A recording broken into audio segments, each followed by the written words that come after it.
Assalamualaikum warahmatullahi wabarakatuh.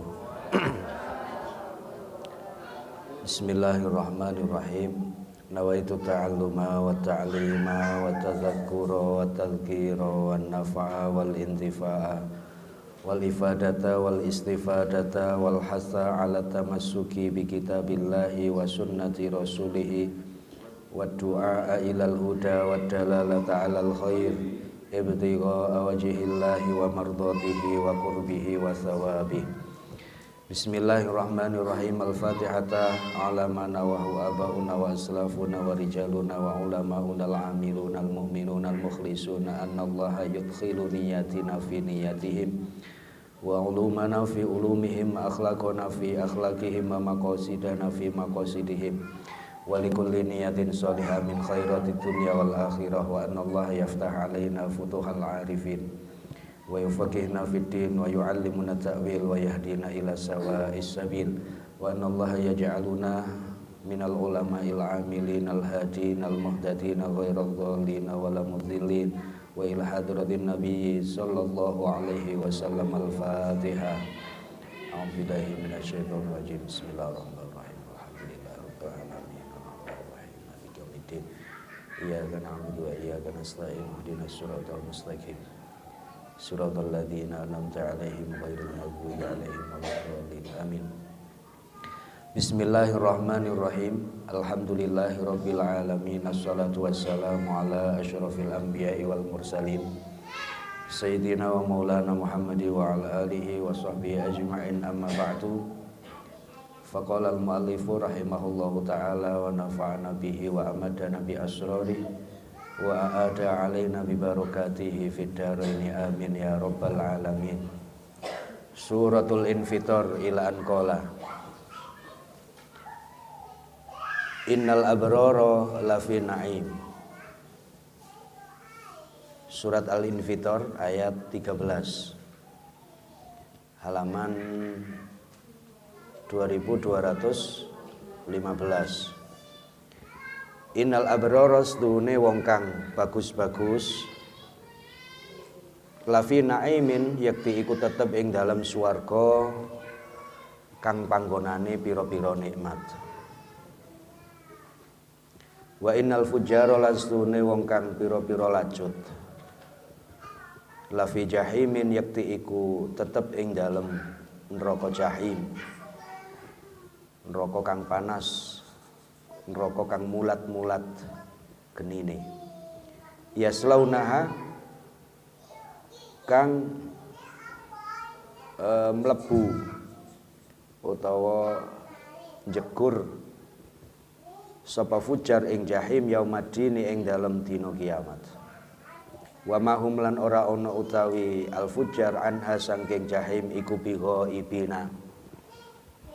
Pira-pira wong kang alpa kabeh, pira-pira wong kang iku padha pira-pira wong kang den takoni kabeh, den tokake kabeh.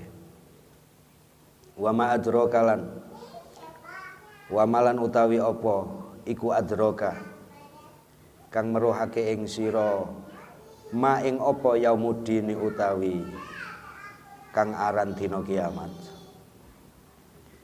Summa ma mongko nuli utawi apa iku adraka kang meruhake ing sira apa ma ing barang ma utawi barang yaumuddin utawi kang aran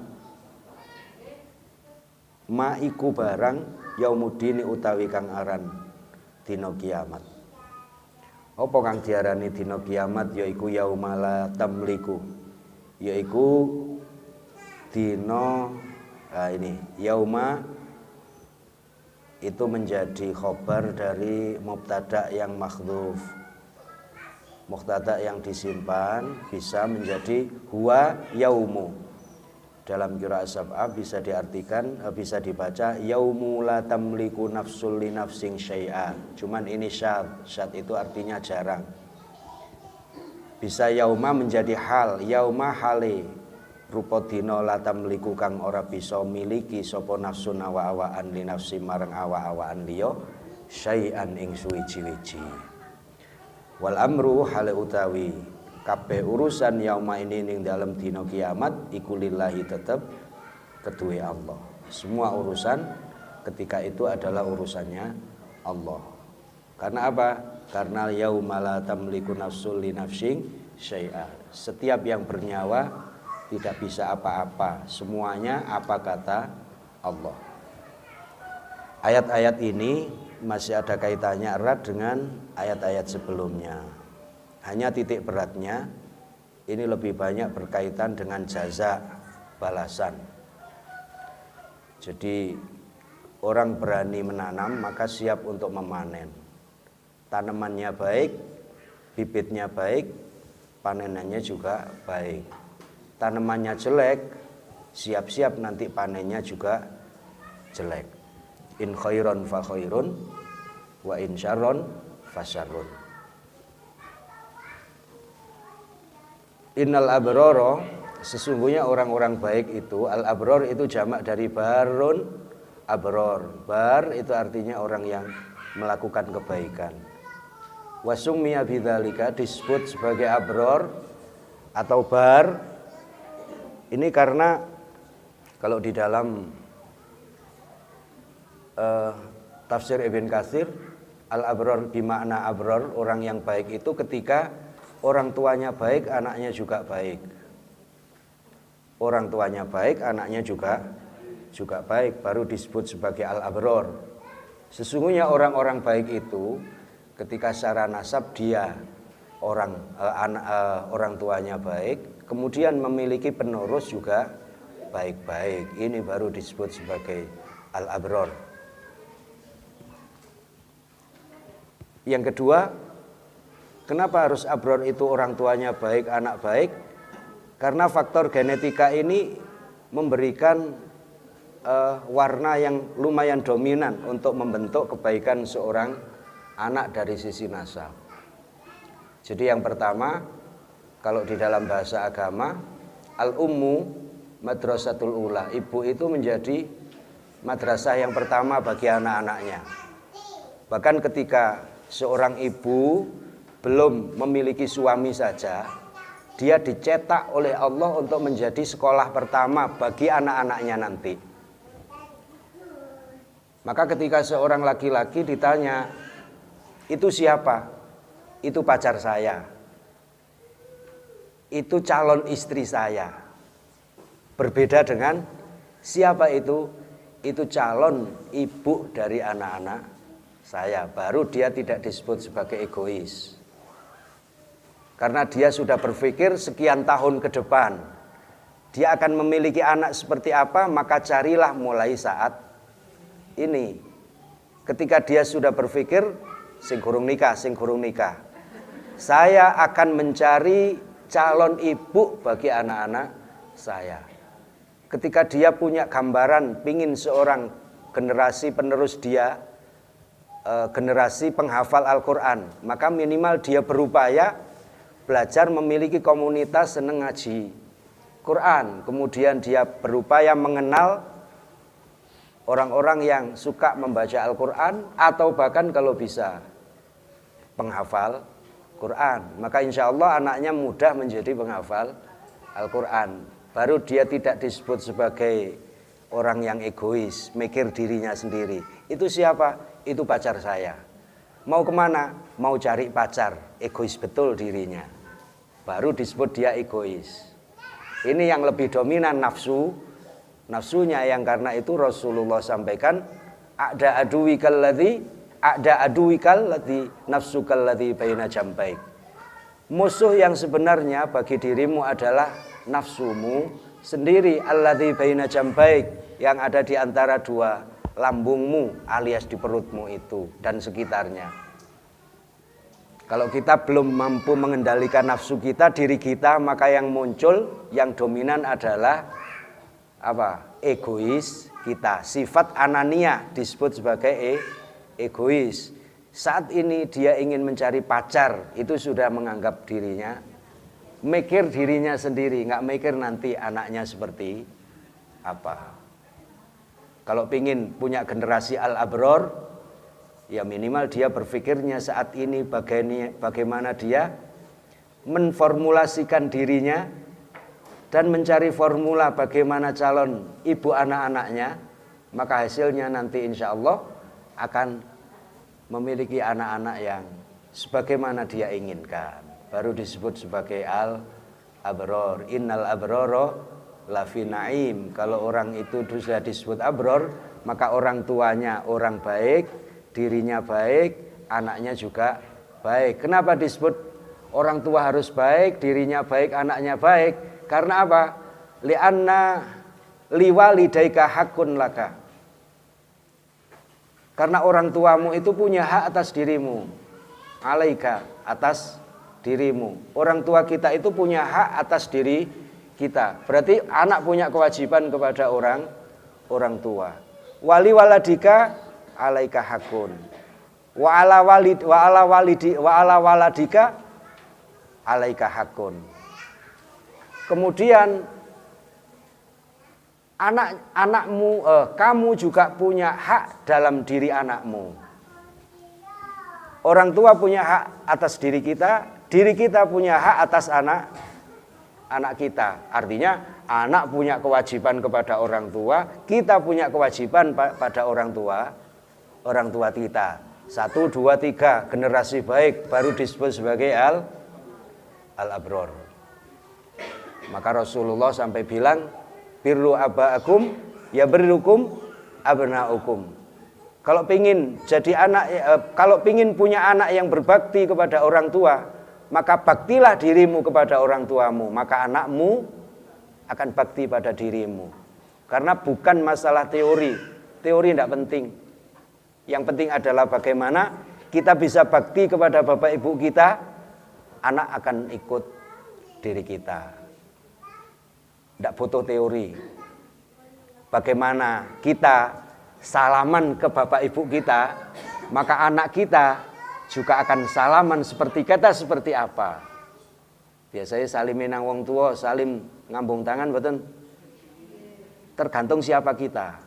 Ya apa bapak ya apa ibu kita takzimnya kayak apa ke orang tua kita, maka anak kita juga akan semacam itu kepada diri kita. Birru aba'akum ya birrukum abna'ukum. Orang tua nggak usah egois dari dulu. Ketika dia nyari pacar sudah, siapa itu pacarku, siapa itu calon istri, itu masih biasanya biyen ngoten mboten niku sinten pacarku lo, calon istri saya, calon suami saya. Egois tidak disebut egois ketika dia bilang itu calon ibu dari anak-anak saya. Kalau sudah kadung yo dibaleni maneh. Dibaleni maneh, golek maneh nggih Pak Atim.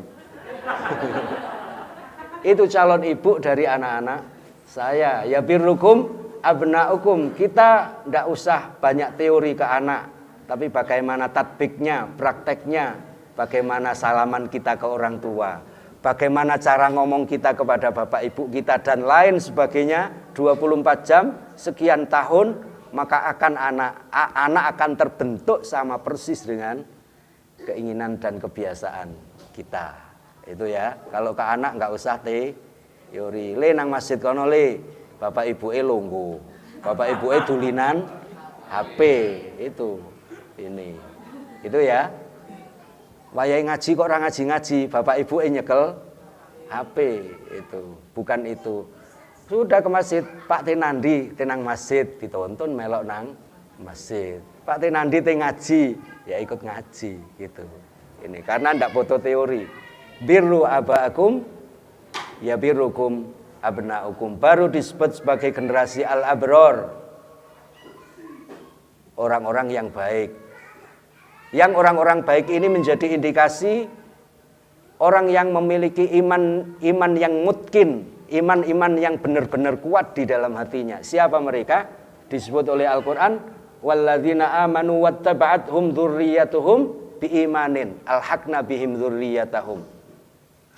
Orang-orang baik yang semacam ini kemudian keimanannya diikuti oleh anak-anaknya, kebaikannya diteruskan kepada anak-anaknya, maka alhaqna bihim dzurriyyatahum, maka aku akan pertemukan dia dengan anak-anaknya nanti di hari kiamat nanti.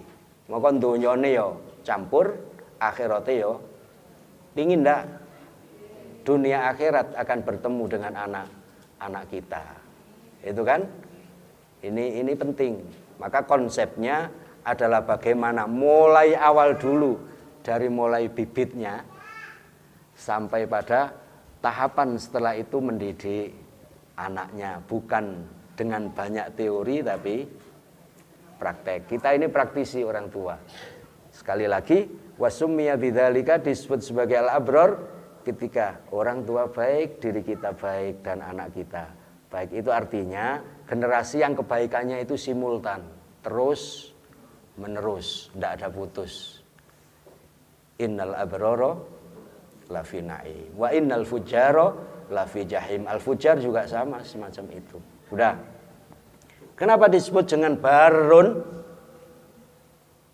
Karena daratan itu juga bar, fil barri wal bahri, di darat dan laut. Kenapa disebut dengan darat itu bar? Karena darat itu rata. Kebaikan itu sifatnya objektif. Kabeh wong mesti ngarani apik lek apik. Hati nurani tidak pernah bisa dibohongi, kecuali mulut yang seringkali berbohong. Siapapun dia, ketika itu baik, hatinya juga pasti akan mengatakan itu baik. Hanya karena kalah dengan nafsunya, maka lisannya mengatakan itu tidak baik. Padahal hati nuraninya mengatakan ini sesuatu yang baik. Seorang pencuri tahu bahwa mencuri itu haram, bahwa mencuri itu tidak baik. Hatinya mengatakan mencuri ini dosa. Tapi tangannya selalu berupaya ngambil hak orang lain. Maka dia dikalahkan oleh dirinya sendiri, nafsunya sendiri. A'da aduwikal ladzi nafsukal ladzi baina jambaika. Sesungguhnya musuh terbesar bagi dirimu bukan siapapun, tapi nafsumu sendiri.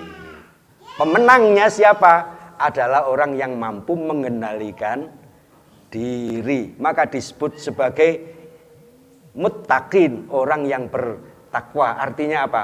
Orang yang mampu menahan keinginan-keinginan yang tidak baik. Disebut nafsu ammaroh, yaitu nafsu yang selalu apa oleh wong Jawa ogok-ogok, selalu berupaya apa sih ogok-ogok niku? Selalu memprovokasi, selalu ngompori, ngajak melakukan ketidakbaikan, sifat-sifat elek, kabeh kepingine, itu nafsanya, namanya nafsu ammaroh. Ketika sudah tampak dalam pergaulan, lek nafsu ammaroh lah nyurung dok karepe nglakoni elek moh api. Yang ada di dalam baina jambaika tadi. Ketika sudah keluar tampak dalam keseharian, baru disebut nafsu lawamah. Lawamah itu elek tok. Lawamah artinya apa?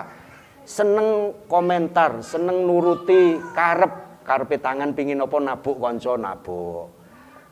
Koncone gak lapo-lapo dikomentari, dibully, dinyinyiri, ada sesuatu yang sesungguhnya itu baik, melok ngalor ngidul goreng, akhirnya digoreng sampai panas sampai itu kan. Seneng kalau orang lain itu tersakiti, seneng kalau dia berperan di dalam melakukan ketidakbaikan. Namanya nafsu lawama. Ketika nafsu lawama ini tidak bisa dibendung, habis dirinya, hancur karena kalah dengan nafsunya. Tapi ketika dia mampu mengekangnya,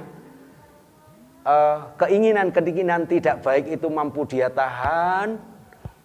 Kepingin ngomong elek kok dimpet, akhirnya gak ngomong elek. Yang muncul bukan nafsu lawamah, tapi nafsu mulhamah, oleh ilham. Diarahno, dituntun ngelakoni sing api. Ketika dia mampu melakukannya, maka masuk dalam fase ketiga, nafsu mulhamah, oleh ilham, oleh apa jenenge, informasi-informasi sing positif. Lah ono informasi negatif, dia tahan untuk tidak ikut serta, melok ngompori, melok memprovokasi, melok goreng. Diem aja meskipun kari klik, langsung di-share jebul sendiri, dia tahan, gak ono manfaate. Yang muncul dia akan mendapatkan tuntunan-tuntunan yang baik, namanya nafsu mulhamah. Akhirnya dia lakukan. Mulai pelan-pelan jadi baik, bisa bertahan lama, maka disebut sebagai nafsu mutmainnah, atine gampang tenang. Krana gak rumangsa pernah nyakiti wong liya melalui lisannya, tangannya, anggota tubuhnya. Akhirnya mutmainnah. Maka ini yang disebut di dalam Al-Qur'an, ya ayyatan nafsul mutmainnah. Gampang tenang. Ayem, kancane bingung, kancane gampang digoreng, kancane gampang diprovokasi, kancane gampang ngamuk dan lain sebagainya. Tenang. Karena baru disebut sebagai nafsu mutmainnah. Irji'i ila rabbiki radiyah. Baru yang kelima nanti akan muncul setelah mutmainnah, tenang, kancane bingung, tenang dewe, maka akan menjadi sosok pribadi yang radiyah, memiliki nafsu radiyah, ridho, lega nang konco, nang dulur, nang tonggo, apa meneh nang Gusti Allah. Dia tidak pernah punya rasa suudzon, gak tahu negative thinking, gak tahu kepingin wong liya lara. Namanya nafsu radiyah itu artinya sampai ke orang yang berbeda agama dengan dirinya aja, dia masih punya harapan, sapa ngerti wong iki kok dadi wong duwe iman. Ketika pada temennya yang sama-sama muslim, podo imane, podo sregep ngajine, dia masih ada kekhawatiran, sapa ngerti masan saiki ahli ngaji, mben akhir-akhire gak gelem ngaji dadi suul khotimah. Ini nafsu radiyah, atine gampang lega, atine gampang longgar, rela dengan semua yang ada, gak usah duwe ati sing gak karu-karuan, dihilangkan semua, lega tok, seneng tok, ridho tok. Ke orang non muslim pun dia masih ada harapan, namanya roja. Roja itu namanya harapan. Sapa ngerti wong sing gak ahli ibadah blas, ahli maksiat temenanan, tapi kok akhirnya dibuka atine, akhirnya dadi tobat. Namanya roja. Ketemu orang yang sama-sama baik, ngene iki lho padha gak ngerti, masih ada kekhawatiran, namanya khauf. Ngene iki lho masane awake dhewe kaya ngene, gorong mesti mbene akhir-akhir tetep apik, akhirnya dadi husnul khotimah. Di antara rojak khauf ini, harapan dan kekhawatiran itu ada namanya mahabbah. Itulah yang disebut dengan cinta. Mongko cinta itu ndak pernah melihat merasakan apapun, sing penting cinta. Wong elek ya disenengi, wong apik ya disenengi, gak bedakno. Wong sugih ya disenengi, gak duwe blas ya disenengi. Karena ndak pernah berpikir iki sugih, iki gak duwe, iki ayu, iki elek, ndak ada semuanya. Baru disebut apa? Cinta. Dalam bahasa Arab mahabbah. Nah, paham mboten? Napa wau? A'da adui kalladzi nafsu kalladzi baina jambaik. Nafsumu adalah musuh terbesar bagi dirimu. Kabeh ana 7. Siji nafsu ammarah. Intrik, seneng ogok-ogok, manas-manasi, cek nglakoni elek. Yang kedua nafsu lawamah, yang ketiga nafsu mulhamah, yang keempat nafsu mutmainnah, yang kelima nafsu radiyah. Irji'i ila rabbiki radiyatam mardiyah. Yang keenam namanya nafsu mardiyah. Awake dhewe lega ridho, wong liya ya ridho lega marang awake dhewe. Gusti Allah ridho marang awake dhewe, jenenge mardiyah. Yang terakhir dari semua itu perjalanannya baru disebut nafsu kamilah, nafsu yang sempurna. Nah, itu tugas kita semua, bagaimana caranya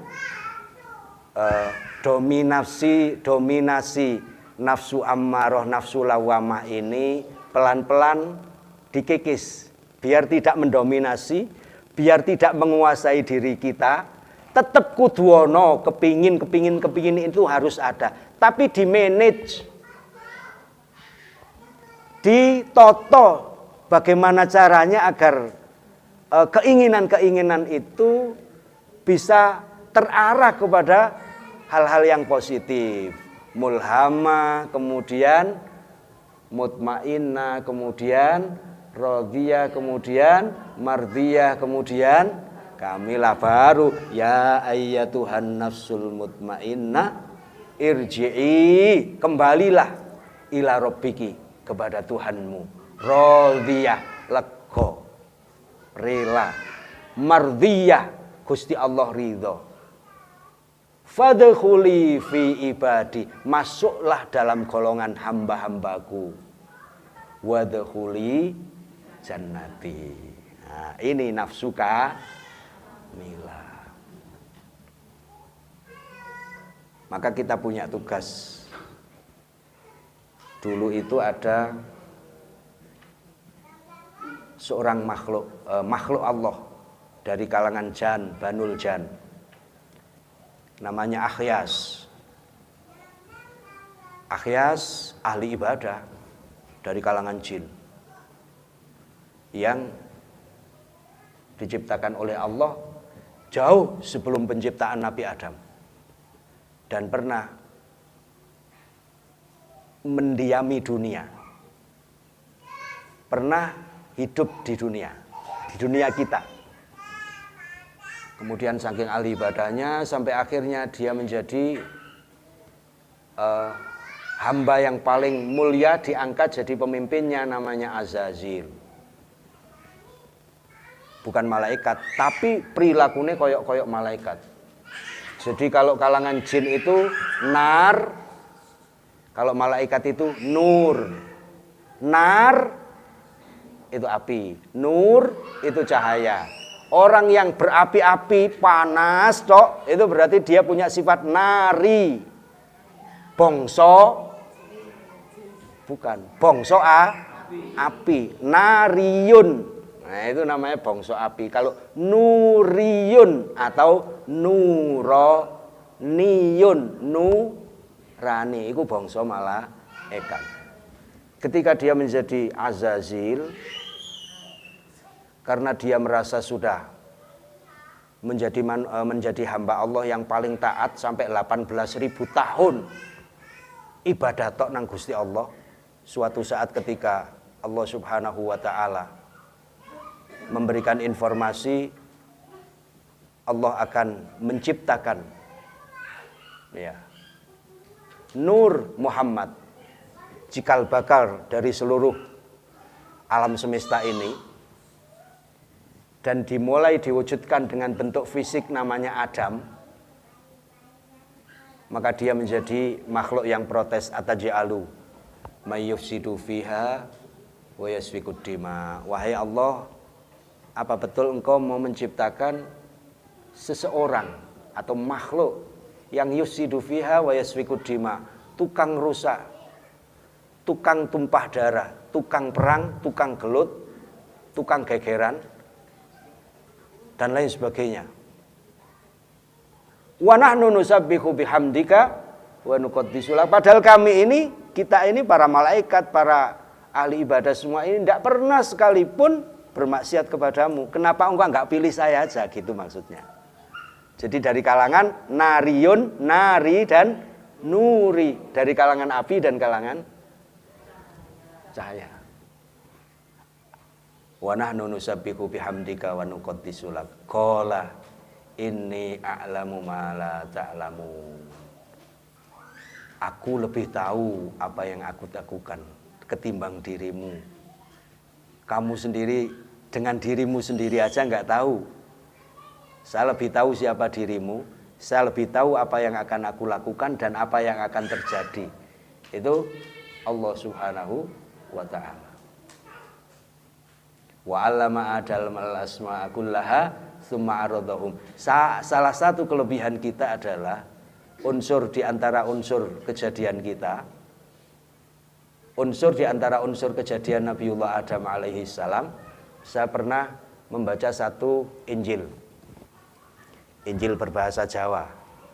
Di bab pertama itu ada pasal sangkan paraning dumadi. Apa? Sangkan paraning dumadi. Bab pasal kejadian. Maka ada namanya Injil kejadian. Penciptaan kita unsurnya adalah tanah. Tanah. Siapapun kita, dalam posisi paling tinggi pun kita adalah tanah. Maka idealnya harus kembali ke tanah siapapun kita. Maka ketika Allah diprotes seperti itu, Allah tunjukkan keistimewaan kita sebagai manusia dengan cara bahwa kita diberi kelebihan, ada memori, ada kemampuan untuk mengintelijensi, berpikir, bernalar dan lain sebagainya melalui apa? Ilmu yang tidak pernah diberikan kepada mereka. Para jin, para malaikat. Wa 'allama Adamal asma'a kullaha, semua nama-nama. Semua nama-nama. Maka sesungguhnya bahasa itu pada awalnya adalah hasil kesepakatan kita bersama mengatakan sesuatu. Paham boten? Bahasa itu sesungguhnya hasil kesepakatan bersama melafalkan sesuatu yang kita ucapkan. Jenengan tiba-tiba bilang ini teh. Dulu enggak tiba-tiba teh, enggak tahu awalnya kok ini jadi teh itu gimana caranya. Ini air, dulu ceritanya gimana kok semuanya bilang itu apa? Air. Siapa yang merumuskan itu air? Ayo, sinten? Siapa?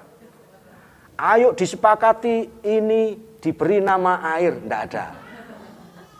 Semua nama yang kita lihat, semua yang wujud, yang tampak, tidak pernah ada semuanya. Maka akhirnya tiba-tiba, loh, lah kok kabeh ngomong sing ngene iki kok jenenge banyu ya? Gitu kan, akhirnya tadi banyu. Akhirnya orang yang rotok-rotok apa jenenge terampil nulis di buku, lek ngene iki jenenge banyu ditulis jadi kamus, itu kan. Dan kamus akhirnya disepakati kamus baku. Kalau di Indonesia ada ejaan yang disempurnakan, kemudian disepakati yang seperti ini namanya ini, yang seperti ini namanya ini. Maka sesungguhnya kelebihan kita ada pada wa 'allama Adamal asma'a, nama. Itu asal usul bahasa. Ini kalau dari sisi linguistik, sejarah bahasa, itu panjang karena urusannya dengan sejarah bahasa. Yang harus kita pahami, siapapun manusia asal kejadiannya dari tanah. Ketika Allah angkat ke langit sampai ke Sidratul Muntaha seperti Rasulullah, gitu kan? Dari langit pertama, kedua, ketiga, empat sampai ketujuh Sidratul Muntaha, Baitul Ma'mur, Sidratul Muntaha. Sidra itu artinya apa? Sidrun, pohon yang pada puncak yang tertinggi, di atasnya nggak ada lagi, namanya Sidratul Muntaha. Disitulah Rasulullah berkomunikasi dengan Allah Subhanahu wa ta'ala.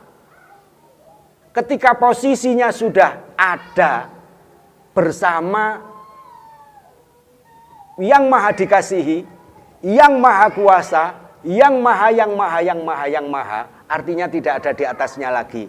Tapi tetap juga Rasulullah akhirnya turun ke muka bumi, balik ketemu anake, balik ketemu bojone, balik ketemu tonggo. Nih, ya sik susah, ya sik seneng, ya sik kerja, ya sik dagang, ya sik dakwah, ya sik harus dicaci maki oleh siapapun dan lain sebagainya, kan?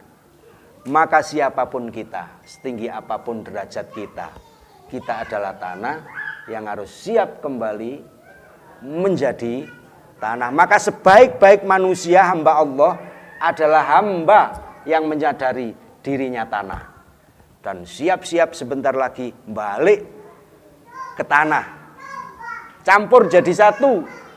Tidak ada lagi perbedaan iki tanah campur mbek dagingnya si A si B, ndak, semuanya tanah, balik menjadi tanah.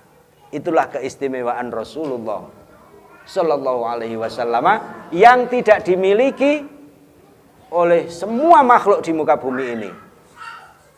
Apalagi malaikat, apalagi jin. Nah, ini kok kesini tadi? Innal abroro lafi naim. Maka dulu itu ada di dalam salah satu kitab, kalau nggak salah, Mafakhir al-Aliyah fi dzikri manaqib Syadziliyah. Itu diceritakan ada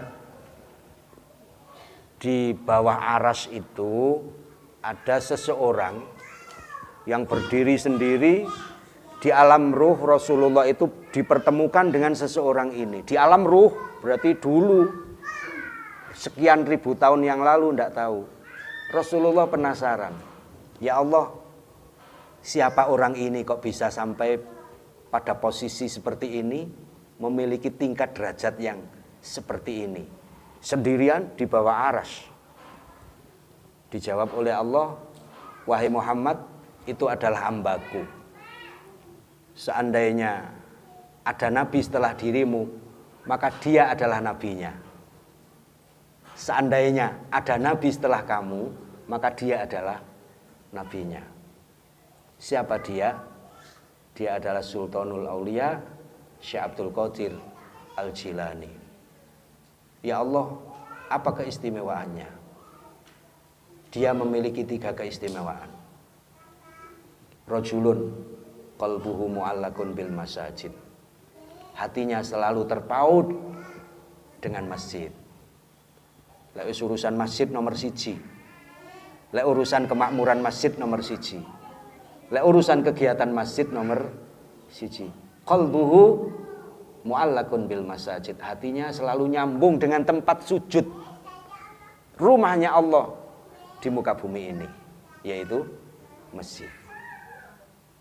Walisanuhu radbun min dzikrillahi. Yang kedua, lisannya tidak pernah putus, tidak pernah lepas, selalu basah dengan melantunkan, melafalkan zikir kepada Allah Subhanahu wa taala. Radbuhu walisanuhu radbun min dzikrillahi taala. Dan yang ketiga, wabarun liwalidayhi. Dan dia adalah sosok manusia yang betul-betul bakti kepada kedua orang tuanya. Wabarun liwalidayhi.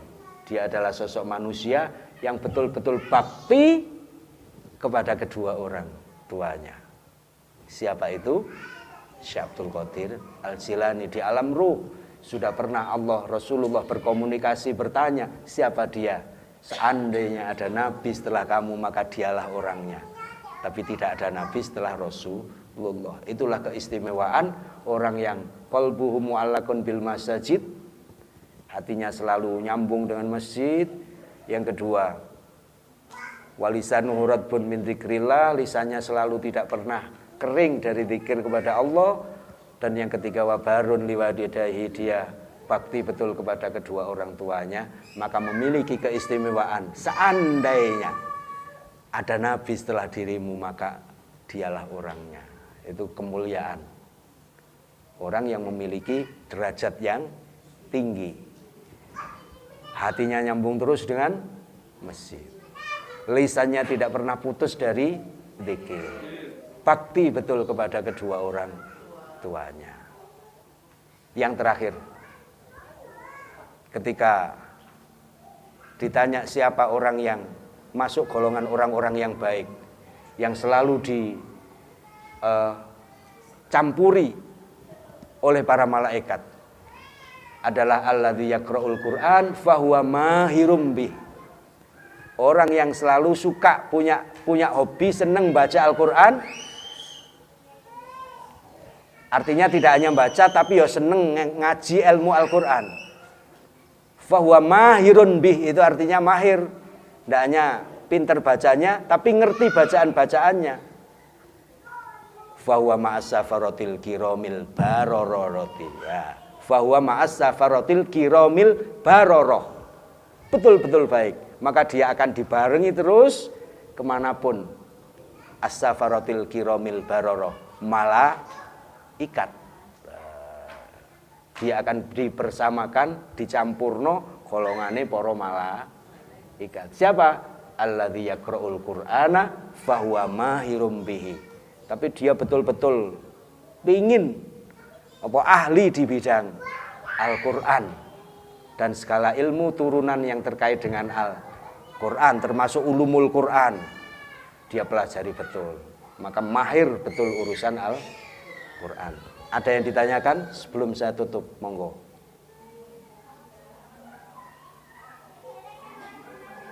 Tidak ada. Enten boten? Cukup ya? Wallahu a'lam bishawab. Subhanakallahumma wa bihamdika asyhadu an la ilaha illa anta astaghfiruka wa atubu ilaik. Allahumma shalli wa sallim ala sayyidina Muhammad walhamdulillahirabbil alamin. Allahumma ja'al jam'ana hadza jam'an marhuman mubaraka wa tafarruqana min ba'dihi tafarruqan ma'suma wa la taj'al hadan fina wala minna wala ma'ana syakiyan wala mahruman wala matrudan. Allahumma bihaqqil Fatihah wa bisiril Fatihah wa bi karamatil Fatihah wa bihaqqi man unzilat alaihi al-Fatihah tuyassira umurana ma'ar roha li qulubina wa abdanina wassalamah wal afiyah fi dinina wa dunyana wa ukhrana. A'inna bil ilmi wa zayyinna bil hilmi wa akrimna bit taqwa wa jamilna bil afiyati wassalamah. Allahumma kun lana wa la takun alaina yu'tikal khair yu'tikal khair yu'tikal khair innaka ala kulli syai'in qadir. Wa sallallahu ala sayyidina Muhammad wa ala alihi wa sahbihi wa baraka wa sallama. Subhana rabbika rabbil izzati amma yasifuna wa salamun ala mursalin walhamdulillahi rabbil alamin. Assalamualaikum warahmatullahi wabarakatuh.